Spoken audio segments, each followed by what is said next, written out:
어느 가정에서 초등학교 아들이 아주 큰 실수를 저질렀대요. 그래서 아빠가 아이가 눈물이 쏙 빠지도록 혼을 냈습니다. 마침 식사 시간이 돼서 아빠가 말했어요. 그래도 밥은 먹어야지. 아이가 정말 마지못해서 억지로 식탁에 앉으니까 아빠가 이런 말을 했어요. 오늘 네가 잘못한 것도 있고 하니까 네가 기도해. 아들이 내키지 않는 얼굴로 기도를 시작했습니다. 하나님 감사합니다. 원수의 목전에서 상을 베풀어 주시니 감사합니다. 아이가 이렇게 기도했다라는 거예요. 누군가 지어낸 거겠지만 한 가지는 분명하죠. 아빠는 아들이 잘 되라고 혼낸 거지만 아이에게는 그게 전혀 와닿지 않았다라는 것이죠. 아이는 아빠의 마음을 전혀 이해하지 못합니다. 아빠가 사랑하기 때문에 그럴 수밖에 없었다라는 걸 아이는 모르는 거죠. 그저 자신이 아픈 게 답니다. 자신이 힘든 게 다죠. 아이들만 그렇게 자기 중심적으로 생각하고 판단할까요? 아닙니다. 어른이 우리도 마찬가지예요. 우리가 하나님과의 관계에서도 마찬가지입니다. 하나님 우리 가운데 때로는 어려움도 주시고 때로는 기도할 때 응답하시는 것 같지 않을 때도 있습니다. 그럴 때 우리는 내 중심적으로 사고하고 판단하고 그래서 하나님께 삐지고 때로는 교회 생활, 신앙생활에서 실족할 때도 있죠. 그렇게 우리는 자기 중심적으로 기도하고 자기 중심적으로 생각하고 하나님 관계에서도 항상 그런 면들이 많다라는 것을 보게 됩니다. 근데 성경은 우리에게 무엇을 말하고 있습니까? 하나님이 이 땅 가운데 이루고자 하시는 게 뭐라고 말씀하십니까? 그건 하나님을 사랑하고, 그러니까 우리의 뜻대로 되지 않아도, 내 생각대로 이루어지지 않아도 하나님을 사랑하고 그리고 이웃을 사랑하는 공동체를 이 땅 가운데 이루시는 것, 그게 하나님의 기대였고 꿈이었죠. 바로 그런 공동체 가운데에 하나님의 나라가 임하는 거 아닙니까? 하나님의 임재가 있고 하나님의 성령이 임하시는 거죠. 그렇기 때문에 우리의 교회는 그냥 자기 혼자의 성공과 자기 원하는 소원을 들어주기에 하나님 응답해달라고 매달리고 기도하는 개인적인 종교가 아닙니다. 실제로 구약에서도 보면 하나님이 얼마나 그 이스라엘 백성들이 말을 안 듣고 굉장히 자기중심적으로 판단하잖아요. 우리를 죽이려고 여기 불렀습니까?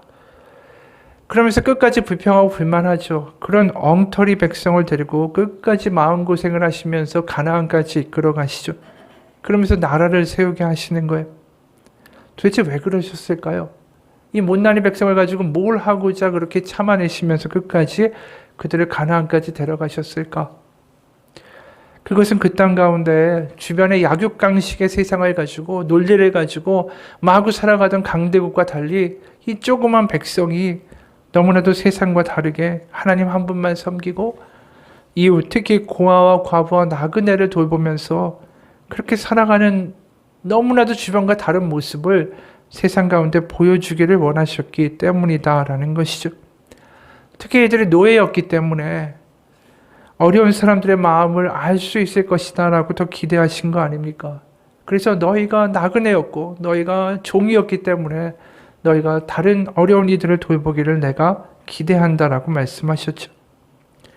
실제로 이들이 매년마다 6월절, 장막절이라는 절기들을 지키게 됩니다. 근데 그 절기에 기억해야 되는 게 뭐냐 하면 출애굽의 사건이에요. 그럼 그 오래전의 출애굽의 사건을 왜 자꾸만 반복해야 될까요? 하나님의 은혜? 그것도 맞습니다. 그런데 그 출애굽의 이야기를 기억하면서 자신들의 어떤 민족적인 우월감이나 하나님의 택하심을 기억하는 게 아니라 우리가 노예였다라는 사실을 제일 먼저 기억해야만 하는 거죠.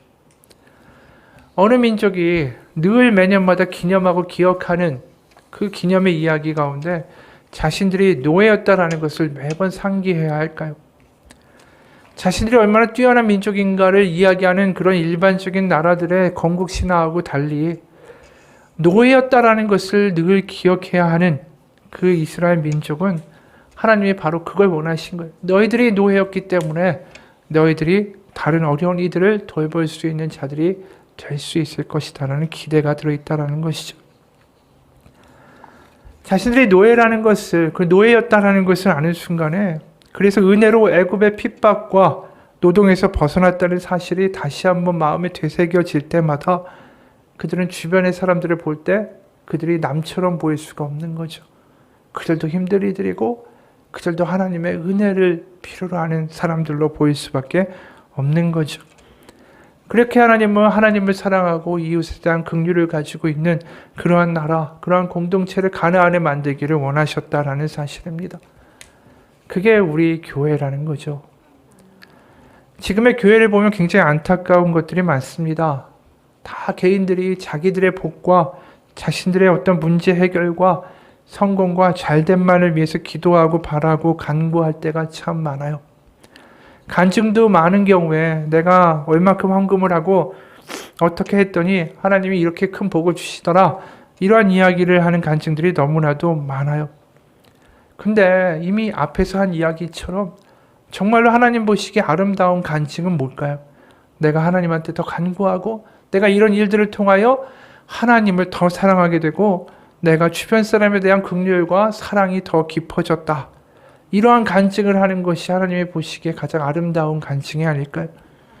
그런 간증들이 우리 한국교회에 많았다면 한국교회는 오늘날 세상의 빛과 소금이 됐겠죠.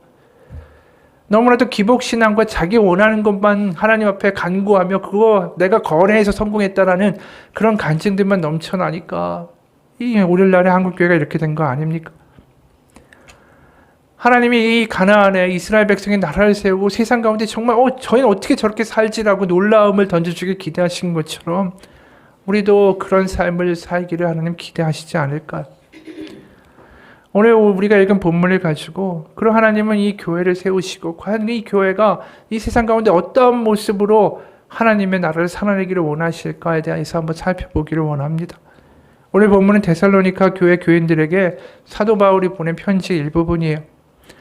여러분 한번 사도 바울의 입장에서 도대체 어떻게 그들을 향하여 기도할까, 간구할까, 기도의 내용은 뭘까 한번 상상해 보십시오. 그들이 그 험한 세상에서 안전하게 살아가도록, 아니면 그들이 건강을 하나님 유지시켜 주십시오, 아니면 그 교회가 부흥하게 해 주십시오, 뭐 이런 기도할 수도 있을 것 같아요. 그런데 우리가 생각하는 기도의 내용과 오늘 바울이 하고 있는 기도의 내용은 참 다릅니다. 우리가 전혀 생각지도 않고 기도의 제목으로도 기도의 내용으로도 생각하지 않는 내용들이 참 많이 들어있어요. 결국 이 기도를 통해서 뭘 원하는 거냐면 사도 바울은 이런 교회가, 이런 공동체가 되게 해달라고 하나님 앞에 구하는 거죠.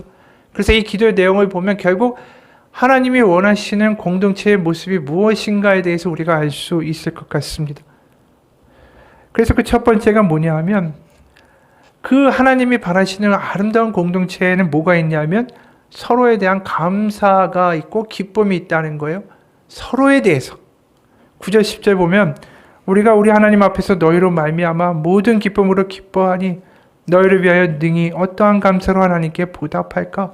주야로 심히 간구함은 너희 얼굴을 보고 너희 믿음이 부족한 것을 보충하게 하려 함이라. 오늘 사도 바울이 여기서 하고 있는 이야기는 다른 게 아닙니다. 서로의 존재가 기쁨이 되는 관계가 하나님이 볼 때는 아름다운 교회의 모습이라는 거죠. 그러니까 사도 바울이 꿈꾸고 있는 교회는 서로에게 감사할 줄 알고 당신이 있어서 제가 참 감사합니다, 당신이 있어서 제가 기쁩니다라는 말을 해줄 수 있는 공동체라는 것이죠. 예를 들어서 이것을 우리의 어떤 말로 바꿔야 한다면 아무개 형제님, 안내위원으로 성실하게 섬기는 형제님으로 인해 하나님께 참 감사를 드립니다. 어린아이한테까지 일일이 이름을 불러서 인사해 주시고 일찍 도착해서 정성껏 모든 사람을 반갑게 맞이하는 모습이 얼마나 눈에 선하게 보이던지요. 이런 말을 해주는 공동체라는 거예요. 아니면 아무개 자매님, 영아부 안에서뿐 아니라 그곳에 자녀를 맡기는 부모들에게까지 선한 영향력을 미치는 자매님으로 인해 늘 전 하나님께 감사한 마음입니다.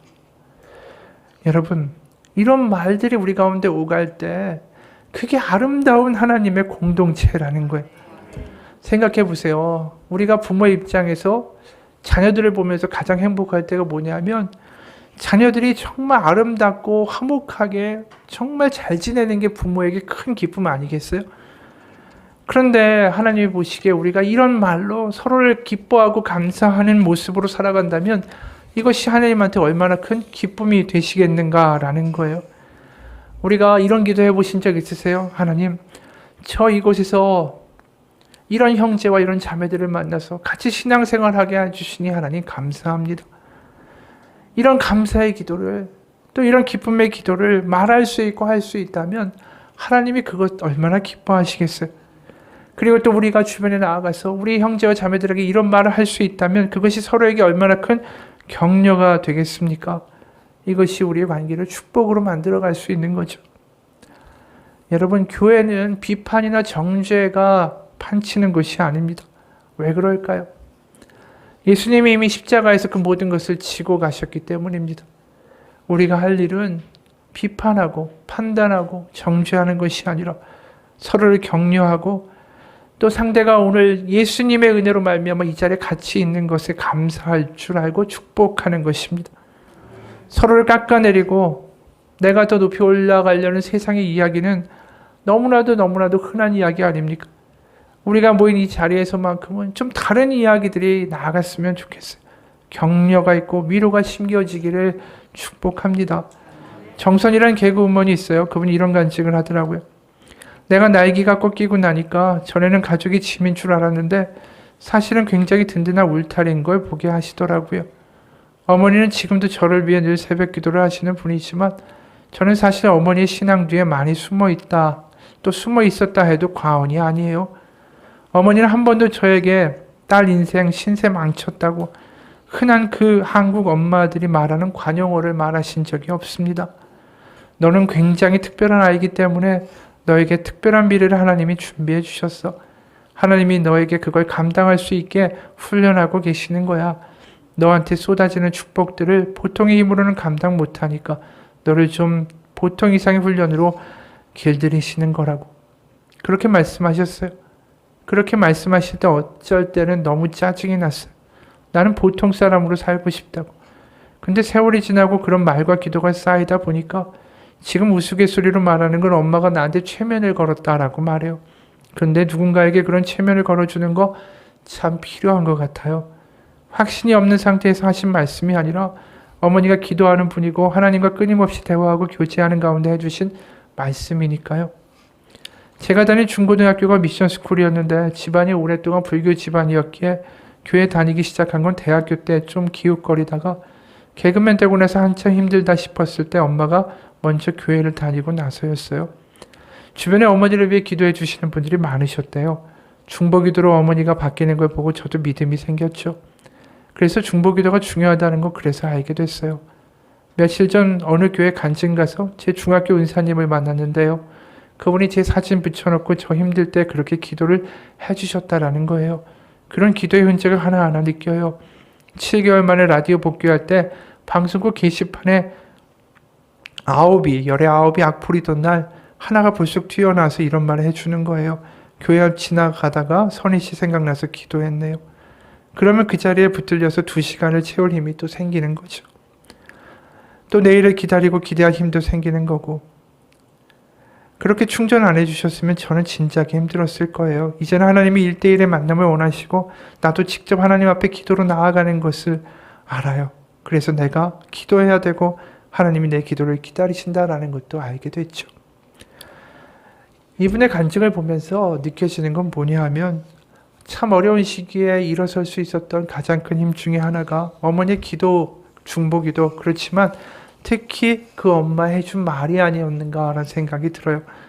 너는 굉장히 특별한 아이이기 때문에 너한테 특별한 미래를 하나님이 준비해 주셨다.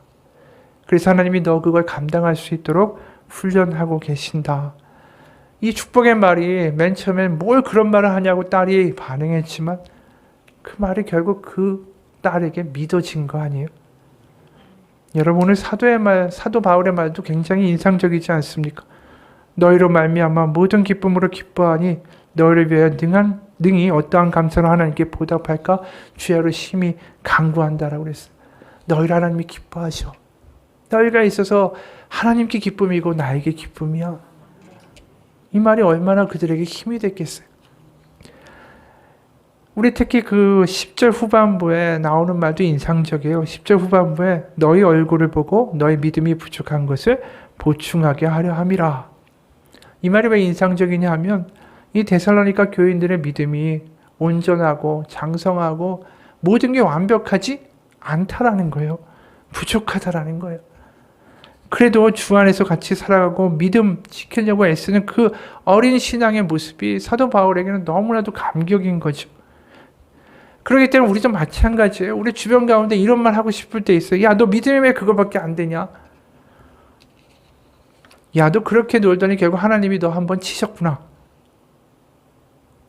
이런 냉수적인 말을 할 때가 있다라는 거예요. 근데 그게 아니라 아무리 우리가 볼 때는 어렵고 아무리 보기에 믿음이 형편없다 할지라도 우리의 입술 가운데 이런 선포가 있었으면 좋겠어요. 당신에게 이루실 하나님의 뜻과 계획을 믿습니다. 당신을 위해서 저도 기도하고 기대합니다. 제가 미국에서 이민교회에 있을 때 찬양팀 한번 같이 이야기할 기회가 있었는데 그때 마침 이제 찬양팀의 주 구성원들은 그 미국에서 박사과정을 공부하고 있었던 학생들이었어요. 근데 이제 그 중에 건반, 키보드 반주를 하는 자매가 몇 번 지각을 하고 늦는 거예요. 그러다 보니까 다른 찬양 팀원들이 이 핀잔을 주는 거예요. 그러면서 너 왜 이렇게 책임감이 없냐고 다 말 한마디씩 하는 거죠. 사실 거기에 있는 사람들 그 누구도 그 자매가 요새 어떻게 지내는지, 어떤 마음을 가지고 그래도 허둥지둥 달려왔는지, 그리고 왜 늦었는지 모르죠. 그 마음은 하나님만 아실 거예요. 그런데 우리가 그 사람을 행동 하나 그렇게 했다고 해서 비판할 자리에 선 사람들입니까? 생각해보면 애초에 반주하겠다고 나선 것도 하나님의 은혜 받아서 그렇게 하는 거 아니겠어요? 애초에 믿음이 없고 은혜가 없었으면 하라고 해도 안 했겠죠. 우리가 그런 자매를 보면서 이렇게 이야기하자고 했어요. 말 못할 사연이 있는 거 아닐까? 우리가 세상에 짐을 지고 가는 각자의 짐들이 있는데 그 짐이 어떠한 짐인지 우리가 알지 못하면서 이야기하지 말자라고 이야기했어요. 그 당시에 교수님에게 시달리는 삶이었는지 논문도 안 되고 우울한 나날이었는지 아무도 몰라요.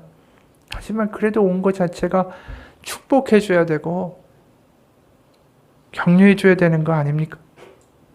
여러분, 우리가 보이는 대로 비판하고 핀잔하는 것만큼 쉬운 게 없어요. 그거 정말 쉬운 일이에요. 너무나도 쉽습니다. 세상에 누구나 다 하는 일이에요. 근데 우리가 교회 아닙니까? 그래서 그 찬양팀 팀원들한테도 이렇게 얘기했어요. 누구나 다 각자의 짐을 지고 삽니다. 그런데 그 무거운 짐 지고 이 자리에 온 것만 봐도 그것이 귀한 거 아닙니까? 그 마음을 봐줄 수 없을까? 근데 그 자매가 나중에 그 말이 너무 고마웠대요. 여러분, 보이는 대로 비판하고 핀잔 주지 않았으면 좋겠어요. 우리가 그 마음을 알아주고 상대방을 축복하고 격려하는 것만큼 교회에서 필요한 게 없습니다. 집사님, 찬양팀으로 섬겨주셔서 하나님 앞에 감사해요. 부족하고 지금 굉장히 경제적으로 힘들고 지칠 텐데 그래도 같이 해주고 같이 웃어주고 같이 찬양해줘서 고마워요.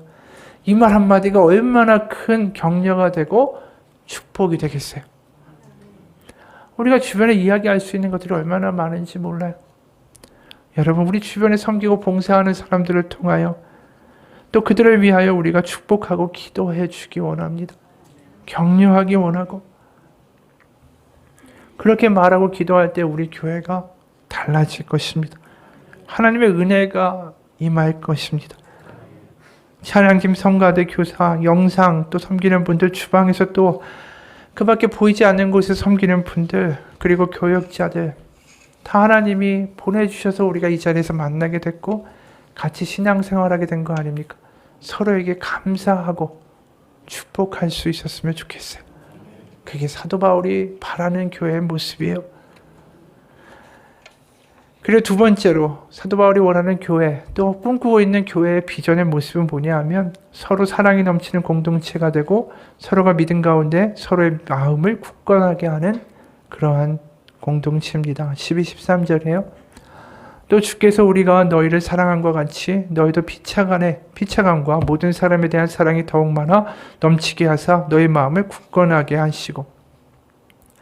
이 대목을 보면서 이런 생각이 들었어요. 과연 우리가 기도하거나 우리가 관심 갖는 것 중에 주변 사람들의 믿음이나 마음이 굳건케 되는 것에 대하여 관심을 가지고 있는가?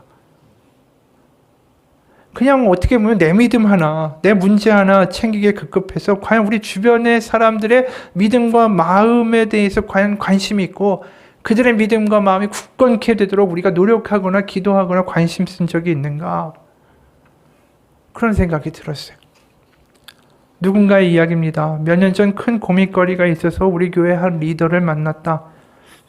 점심 식사 자리에서 내가 고민을 털어놓았더니 그는 내 눈에 그렁그렁한 눈물을 보고서 자리에서 벌떡 일어났다. 순간 나는 어리둥절했다. 왜 이러지? 그런데 그가 내 쪽으로 와서 좀 옆으로 가주세요라고 말했다. 그리고는 내 옆에 앉았다. 바로 자신이 어떠한 상황에도 내 편이 되어주겠다라는 뜻이었다. 그리고는 내 말을 끝까지 들어주고 나서 나의 손을 잡고 나를 위해 눈물로 간절히 기도해 주었다. 여러분, 이게 교회라는 거예요. 잘 지내니 말 한마디로 끝나는 게 아니라 그 영혼에 대해서 관심을 가져주는 것이 교회라는 거죠. 이게 하나님이 이 땅에 교회를 세우신 이유입니다. 로마서 8장 26절 우리가 아는 유명한 구절 아닙니까? 이와 같이 성령도 우리의 연약함을 도우시나니 우리는 마땅히 기도할 바를 알지 못하나 오직 성령의 말할 수 없는 탄식으로 우리를 위하여 친히 간구하시느니라. 힘든 일을 위하여 탄식으로 기도하시는 성령님, 바로 그 사람을 위하여 탄식으로 기도하시는 성령님이 그 사람의 성령님이기만 합니까? 나의 성령님이기도 한 거예요. 성령님이 그 사람을 위하여 눈물로 탄식으로 기도하신다면 내 안에 계신 성령님도 나를 통하여 그 사람을 위하여 눈물로 기도하게 하시는 성령님이시다라는 것입니다. 여러분, 우리의 기도가, 우리의 손길이 주변 가운데 무너진 이들을 다시 세워주는 통로가 되기를 소원합니다. 쓰임 받는 믿음이 됐으면 좋겠어요.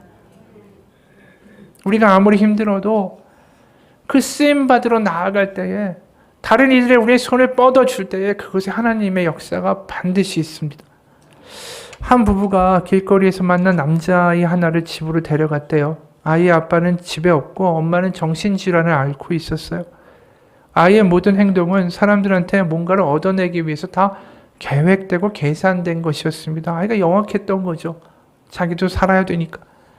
미소는 관심을 끌거나 경계심을 낮추기 위한 계산된 것이었고, 포옹은 상대방의 호의를 얻거나 상대방의 지갑이 얼마나 두터운지를 파악하기 위한 수단이었대요. 서글프게도 아이는 말과 행동이 이렇게 기만적이었을 뿐 아니라 다른 사람들도 자기처럼 기만적일 것이다, 계산적일 것이다 라고 생각하고 살았어요. 그러니까 이 부부가 이 아이를 데리고 나서 얼마나 속상하겠어요. 그러다 보니까 아이하고 자꾸만 논쟁이 벌어지고, 그러다가 아이한테 큰 소리로 혼을 냈어요. 아이는 화를 내면서 반항했지만 여전히 새 부모님은 이 아이를 바른 길로 이끌어야 되니까 몇 가지 규칙을 정하고 가르치기 시작했어요. 아이는 자기 멋대로, 자기 뜻대로, 자기 계산대로 이게 작동이 안 되니까 막 화가 나는 거예요. 그런데 울기 시작하고 침대 밑으로 기어 들어갔습니다. 그럴 때 새아빠가 어떻게 했냐면 그 아이와 같이 그 아이 곁으로 침대 밑으로 기어 들어갔어요. 그러면서 가족끼리는 화가 난다고 해서 떨어져 있어서는 안 되고 화가 나도 여전히 사랑하는 가족이야 라고 말했어요. 그러면서 그 어두운 침대 밑에서 그 아이와 아빠는 진심으로 껴안았죠. 진심 어린 포옹은 그때가 처음이었대요. 그 포옹은 자기의 모습이 그대로 그 아빠에게 받아들여진 거에 대한 사랑의 표현이었어요. 침대 아래에서 그 아이가 그 아빠를 안아줄 때 그것은 그 아이가 과거의 사슬로부터 자유케 되는 은혜의 증거였습니다. 여러분, 우리의 품이, 우리의 기도가 이런 진심의 사랑이 흘러가는 회복의 장소가 될 수는 없을까요? 100마디 말하고 지나가는 것보다 기도 가운데 안아주고 손잡아주고 같이 울어주는 거, 그 가운데 하나님의 역사가 일어날 수 있습니다. 왜 그럴까요? 하나님이 먼저 그 아들을 이 땅에 보내셔서 너무나도 거짓말 많이 하고 계산적이고 뻔뻔하고 속이기 좋아하는 기만적인 우리를 끌어안아 주셨기 때문에 그래요. 그분은 우리의 가시와 우리의 증오와 우리의 미움과 우리의 욕심 때문에 그분의 살이 찔리고 피가 철철 나면서도 우리 못난 이 모습을 그대로 끌어안아 주셨어요. 우리가 누군가를 마음에 안 들 수 있어요. 하지만 나아가서 기도하고 끌어안아 줄 때에 그때 우리는 주님의 마음을 알게 돼요. 그곳에 치유가 있고요. 그곳에 자유가 있고요. 그곳에 하나님의 역사가 있습니다. 그것이 사도 바울이 꿈꾼 교회의 모습이에요. 류시오한 시인이 누군가 나를 위해 기도하네라는 글을 썼는데 그거에 보면 이런 내용이 나옵니다. 얼마 전 몸에 이상이 생겨 진찰을 받게 되었다. 의사마다 진단이 달라 결국에는 큰 병원에 가게 됐다. 오전 진료 예약에 맞춰 대기실 맨 뒤쪽에 앉아 기다리고 있을 때였다. 하인 여인이 다가와 옆자리에 앉더니 갑자기 내 손을 잡고 말했다. 나 좀 살려주세요. 의사가 암이래요. 나 죽고 싶지 않아요. 처음에는 정신이 약간 이상한 사람이라고 생각했다. 어찌나 세게 손을 잡는지 뿌리칠 수도 없었다. 여인의 눈을 바라보며 진정하라고 말하려는 순간 그녀가 말하는 것이다. 당신의 책을 다 읽었어요. 시집도 읽고 번역서도 읽었어요. 제발 좀 살려주세요. 나는 망연자실해졌다. 내가 내 책들을 많이 읽었다는 한 여인이 지금 암 진단을 받고 나에게 간절히 애원하고 있었다. 더 살게 해달라고. 지금 죽고 싶지 않다고.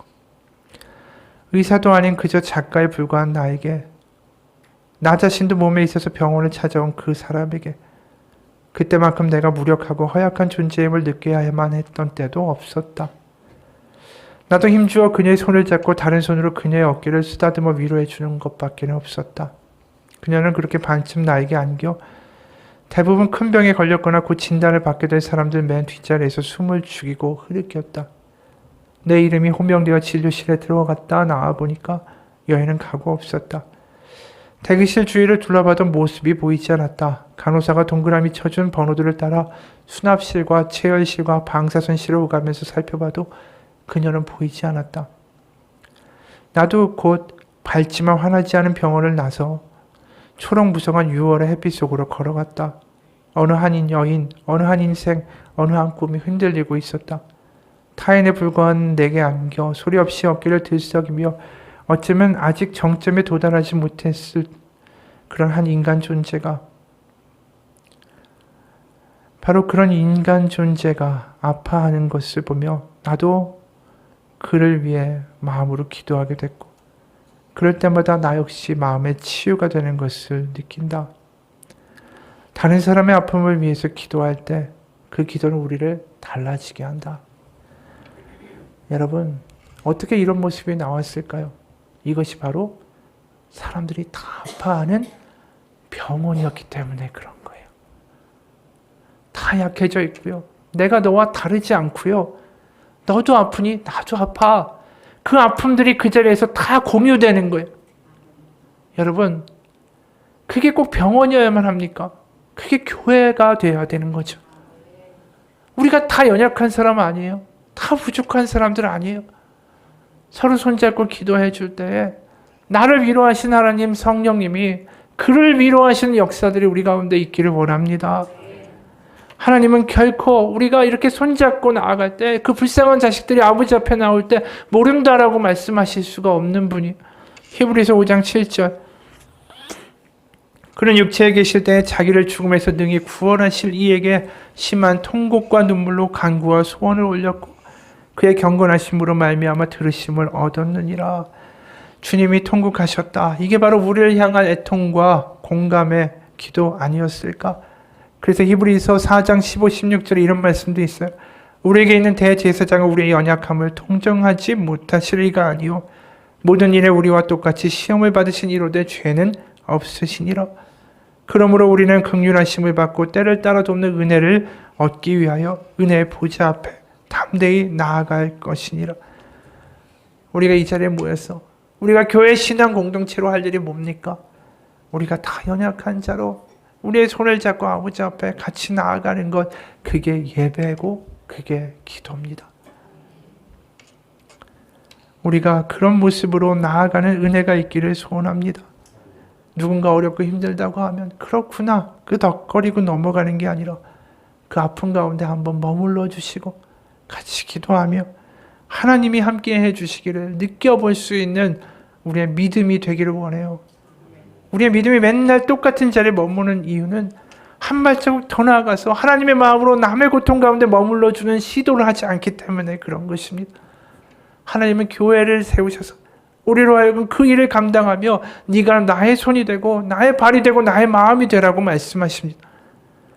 하나님이 우리를 공감하시는 것처럼 우리도 누군가의 아픔을, 우리의 지체들의 아픔을 공감할 수 있는 사람들이 되기를 소원합니다. 어느 미국 분이 이런 이야기를 하더라고요. 나는 아들과 자주 스키를 타러 갔는데 우리는 콜로라도 주로 가서 3, 4일 동안 스키를 즐긴다. 로키 산맥에서 스키를 타다 보면 사람들이 넘어져서 심하게 나자빠지는 모습을 보는데 늘 안쓰럽고 딱한 마음이 든다.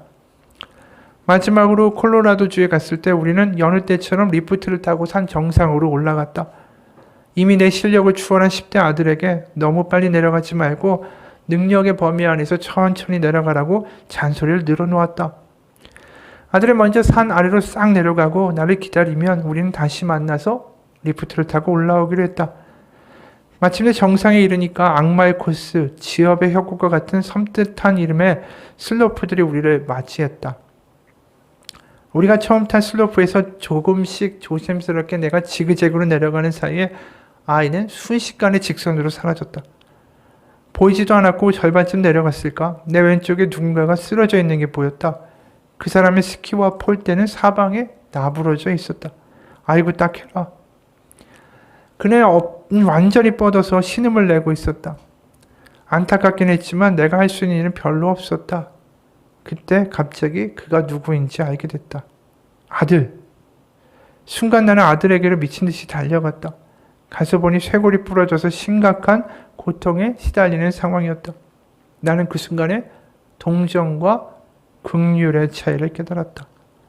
쓰러진 사람이 내가 모르는 사람이 아니라 내 아들로 바뀌는 순간에 내 감정은 단순히 안타까움이 아니었다. 말 그대로 내 가슴이 찢어졌다. 이제 그 아이를 위해서 못할 일이 없었고 아무도 나의 행동을 말릴 수가 없었다. 예수님이 보여주신 것이 바로 이 긍휼이었고 이 공감이었다. 신음하는 사람들에게 필요한 건 동정이 아니라 공감이고 긍휼이기 때문이다. 여러분, 교회에 필요한 건 동정이 아니에요. 하나님의 긍휼이고 하나님의 마음이고 그런 공동체가 되기를 사도 바울은 지금 간구하고 있는 것입니다. 우리 교회가 앞으로 10년 뒤에 더 부흥되고 무슨 더 큰 예배 처소로 이전하고 이런 게 비전이 아니에요. 누군가 물어봐요. 교회 비전이 무엇입니까? 많은 교회들 보면 몇 명을 전도하고 몇 군데를 선교하고 몇 군데 교회를 세우자. 근데 진정한 비전이 오늘 보면 뭐라고 우리가 생각할 수 있을까요?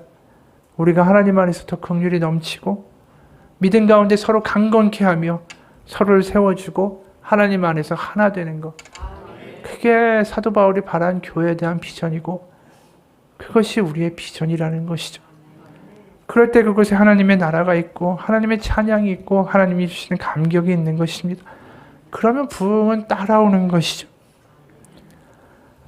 하나님은 지금도 우리가 하나 되어 손잡고 간절히 기도할 때에 그리고 그 사람의 마음을 느끼며 기도할 때에 하나님은 분명히 이곳에 하나님의 나라를 이루어 주실 것입니다. 마지막으로 사도 바울이 이 교회를 향한 비전과 기대는 뭐냐 하면 마지막 날까지 흠이 없고 거룩하게 하시는 공동체로 살아가는 것입니다. 그게 13절이에요. 우리 주 예수께서 그의 모든 성도와 함께 강림하실 때에 하나님 우리 아버지 앞에서 거룩함에 흠이 없게 하시기를 원하노라. 교회는 이 땅에서의 잘됨과 문제 해결만을 이야기하는 것이 아닙니다.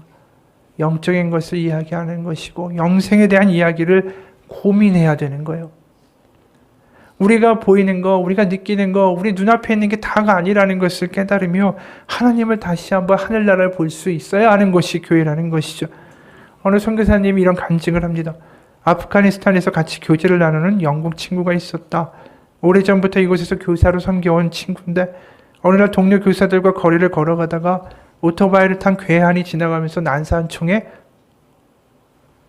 직사했다. 교사 여러 명이 그때 죽거나 부상을 입었고 바로 그 친구, 영국 친구 앨리스도 그 자리에서 즉사했다. 다음날 반군 지도자는 영상을 통해 그들이 이슬람 땅인 이곳에 이교도 기독교를 전하러 온 선교사이기 때문에 직결 심판을 했다라고 공포했다. 온 도시는 충격과 슬픔으로 시끄러웠다. 학교는 당분간 휴교를 결정했고 외국인들은 테러 위험 때문에 바깥 출입을 자제했다. 살아남은 교사들 중에는 불안한 마음에 본국으로 돌아갈 준비를 하는 이들도 있었다. 강나라 대사관에는 경계령이 내려졌다. 무고한 시민들이 많이 다니는 길거리에서 자행된 반군의 만행은 지탄을 받았고 국제사회에서도 이슈가 되었다. 두려움과 불안함이 가득한 시간이었다. 그 친구의 장례식은 그녀의 고향에서 치러졌다.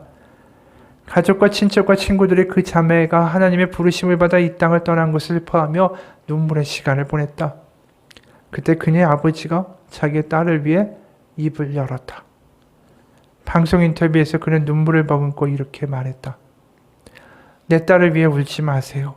그 눈물을 아직도 복음이 없는 그 땅을 위해 흘려주세요. 내 딸을 숨지게 한 그 영혼들을 위해 울어주세요. 방송을 본 자매의 동창들 중에 누군가가 아버지의 말을 듣고 헌신을 다짐했다. 저는 친구가 사랑했던 그 땅으로 가겠습니다. 가서 친구의 자리를 대신하겠습니다. 공포에 떨던 학교는 다시 문을 열었고 짐을 싸던 교사들은 다시 짐을 풀었다. 그들은 모두 제2의 앨리스가 되겠다고 하나님 앞에 나아갔다. 그 아버지의 마음이 얼마나 무너졌을까요? 어떻게 키운 딸인데 그렇게 허망하게 죽은 그 상황 가운데 아프고 분노하고 속상하겠죠. 그런데 어떻게 이런 말을 할까요? 바로 하나님의 나라가 있고 영생이 있다는 것을 알기 때문에 그런 말을 하는 거예요.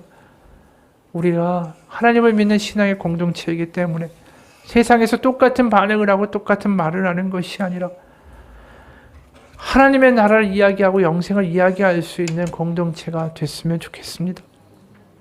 여러분, 눈앞에 보이는 것에 일희일비하지 마세요. 하나님의 커다란 계획이 있고 하나님의 나라가 있고 영생이 우리 가운데 있음을 기억하길 원합니다.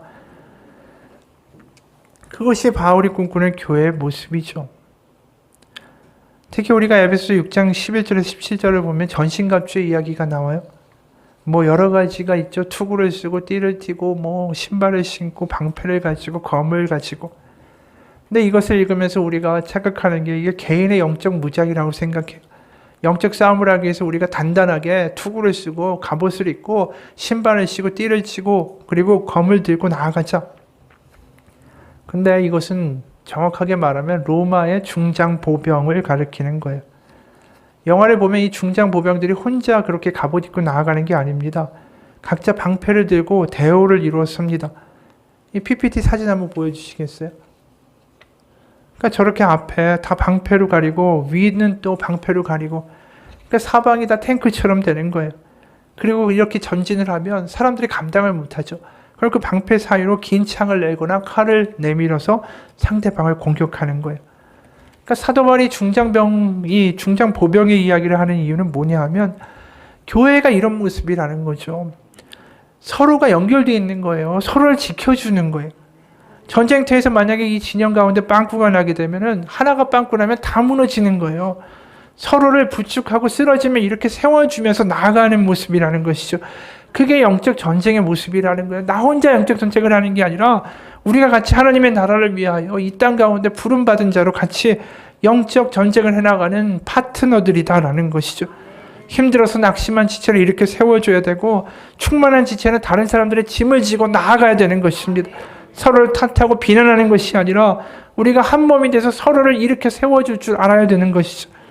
예수님이 이런 말씀하신 적이 있어요. 누가복음 22장 31절 32절이에요. 시몬아 시몬아 보라 사탄이 너희를 밀가부르듯 하려고 요구하였으나 그러나 내가 너를 위하여 내 믿음이 떨어지지 않기를 기도하였노니 너는 돌이킨 후에 네 형제를 굳게 하라. 여기 하나님의 아들 예수님이 기도한다라고 하시죠. 이것을 일반적으로 기도한다라는 단어가 아니라 헬라어로 데오마이라는 헬라어가 쓰였어요. 그건 뭐냐 하면 자신을 어디에다 묶는다라는 뜻이에요. 그러니까 예수님이 베드로에게 하신 말씀은 뭐냐 하면 네가 어떤 상황에 처할지라도 내가 너와 함께 같이 간다라는 거예요. 내가 너에게 나를 묶어 내가 너를 같이 지켜주고 같이 가겠다는 뜻입니다. 네가 얼마나 어려운 곳에 가도 내가 나를 너에게 묶고 그곳에 같이 있으마라고 말씀하신다라는 것입니다.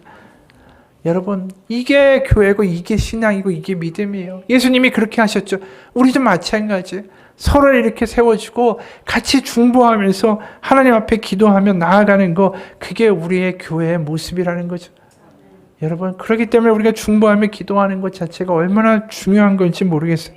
히브리서 7장 25절에 보면 이런 이야기를 하세요. 자기를 힘입어 하나님께 나아가는 자들을 온전히 구원하실 수 있으니, 누가? 예수님이.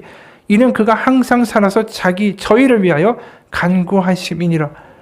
지금 예수님이 아직도 우리를 위하여 기도하고 간구하고 그분을 우리 가운데 묻고 같이 살아가신다라는 거 아닙니까? 여러분, 비난하는 거를 멈추세요.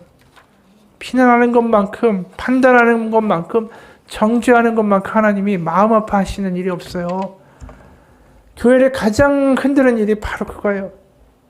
그게 하나님이 얼마나 가슴 아파하시는 일인지 한번 상상해 보십시오. 교회가 왜 이 모양이냐가 아니라 그 모양이기 때문에 울어야 되고, 그 모양이기 때문에 기도해야 되고, 그 아픔을 가지고 손잡고 나아가야 하는 거 아닙니까? 우리가 이 시간 주님의 마음으로 서로 기도하기 원합니다. 내 문제와 내 안타까움과 내 경제적인 환경과 내 질병과 많습니다, 문제. 하지만 그럼에도 불구하고 내가 주변에 힘들고 아파하는 이들을 향하여 나아가 기도하기 시작할 때에 바로 그곳에 하나님의 나라가 임할 것입니다. 그곳에 하나님의 위로가 임할 것입니다. 그곳에 하나님의 치유가 임할 것입니다. 누굴 위하여? 내가 때로는 미워하는 이들을 위하여 기도할 때에 하나님이 이 자리에서 어떤 마음을 주실까요? 불쌍히 여기는 마음을 주실 거예요. 비난하며 내가 뭐라고 하는 마음 대신에 어떻게 해야 저 사람이 더 하나님 가운데 세워져서 이 교회와 하나님의 나라를 위하여 살아갈까? 그를 위하여 기도하게 될 것입니다. 여러분, 그게 교회예요. 하나님이 우리를 이 자리에 부르신 이유도 그 이유입니다. 그렇게 기도할 때 우리 가운데 성령님, 주님의 마음이 임하기를 축원합니다. 그분의 마음이, 그분의 눈물이, 그분의 긍휼이 우리 가운데 임해서 어느덧 딱딱해진 마음, 우리의 마음을 부수시고 장님이 되 우리의 눈을 여시고 하나님의 나라를 볼 수 있게 해주시기를 축원합니다. 그래서 우리가 딴 건 모르겠어요. 이 시간에 하나만큼 분명하게 경험하기를 소원합니다. 다른 이의 아픔이 내 아픔이 되고, 다른 이의 짐을 같이 져줄 수 있는 사람이 되고, 미워하는 게 아니라 그 사람을 향한 긍휼을 가지고 그 사람의 허물을 지적하는 게 아니라 오히려 내가 그 허물을 하나님 용서해달라고 기도할 수 있는 믿음의 사람이 되기를 소원합니다. 그렇게 기도한 사람들은 결국 나중에 가보면 하나님 앞에 가면 알게 될 거예요. 그 사람이 와서 이야기하겠죠. 당신의 기도 때문에 내가 이렇게 그 어려운 가운데 빠져나왔습니다. 내가 당신의 기도 때문에 이렇게 다시 하나님께 돌아왔습니다. 천국에 갔을 때 그 말을 들은 것보다 더 큰 보상은 없을 거예요. 여러분, 우리가 하나님 가운데 열매 맺는 사람이 되길 소원합니다. 나 혼자만 주저앉아서 나 문제 가지고 씩씩대다가 힘들다고 하다가 하나님 나라 가는 답답한 인생을 살지 말고 하나님의 이름으로, 베드로가 말하는 거 보십시오. 은과 금은 없지만 내게 있는 것으로 너에게 주노니 나사렛 예수 그리스도의 이름으로 일어나 걸으라. 우리가 하나님 가운데 능력의 삶을 살기 원합니다. 하나님의 나라를 소유하는 사람이 되기 원합니다. 격려해주고 축복해주고 눈물로 기도할 수 있는 뜨거운 믿음을 가진 사람이 되기를 소원합니다. 같이 기도하겠습니다. 하나님 아버지, 오늘도 우리는 하나님의 나라, 교회에는 별 관심이 없어졌습니다. 교회는 그저 와서 예배만 드리면 되는 곳이고 하나님의 나라는 죽으면 가는 곳이라고 생각하기 일쑤입니다. 그러면서 내 문제만 가지고 걱정하고 내 문제 때문에 짓눌려 힘들어하고 내가 지금 망가지는 건강 때문에 슬퍼하고 내가 안 되는 경제적인 환경 때문에 짜증내하고 주변 사람 가운데 비판의 손가락질을 하고 그렇게 무너져가고 있습니다. 하나님, 그래서 교회를 부르신 것이 아니고 그래서 이 땅 가운데 교회를 만드신 것이 아닙니다. 서로 비방하고 서로 찔러대고 그저 자신의 소원 들어달라고 떼쓰라고 교회를 만드신 것이 아닙니다. 우리의 손이 주님의 손이 되고 우리의 마음이 주님의 마음이 돼서 우리 가운데 힘들어하고 지친 이들을 말로만 동정하는 것이 아니라 주님의 마음을 느끼며 그를 위하여 기도해 나아갈 때에 하나님, 내가 가진 문제들도 모두 다 하나님이 해결해 주실 것을 믿습니다. 우리의 문제는 하나님의 문제가 되면 됩니다. 내가 해결하지 못하는 문제는 하나님의 문제가 되면 그분이 해결하십니다. 그 길을 만들어가는 길이 뭘까요? 내가 하나님의 일을 하는 것입니다. 내가 하나님의 일을 하고 하나님의 마음을 가지고 살아간다면 그 나머지는 하나님이 다 해결하실 거예요. 왜요? 그건 나의 문제가 아니라 하나님의 문제가 되기 때문에. 이 시간 우리가 찬양하며 기도할 때에 하나님의 살아계심을 맛볼 수 있는 믿음으로 회복되기 원합니다. 어느 순간 나의 문제와 나의 환경과 나의 어려움에 갇혀서 시들어지고 눈물도 사라지고 감격도 사라지고 하나님의 나라와 영생마저도 잊어버린 망각한 믿음이 아니라 하나님 가운데 다시 한번 깨어나 숨쉬는 믿음, 우리 가운데 살아계신 성령님을 경험하며 살아가는 뜨거운 믿음으로 회복되기 원합니다. 우리 같이 찬양하겠습니다.